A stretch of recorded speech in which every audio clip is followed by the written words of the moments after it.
Are you one of those people who sometimes cancels things and plans to do at the very last moment and doesn't understand why?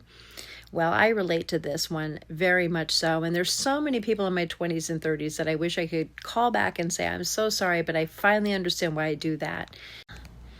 This also can happen for people who don't want to go out on that new date or meet new people.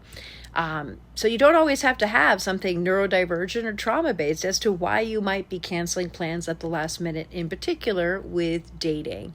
Dating has its own list of vulnerabilities that you have to be prepared for when you go out and meet a new person.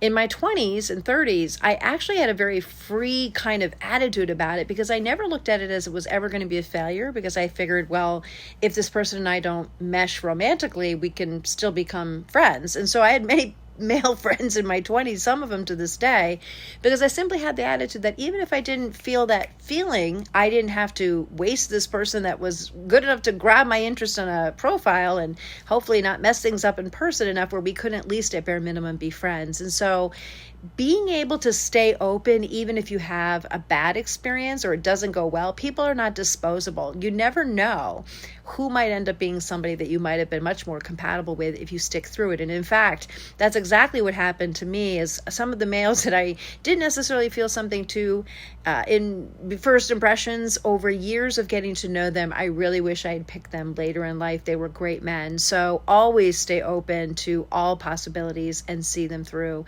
and make yourself go on that date, because it is an opportunity to at least at bare minimum make a friend.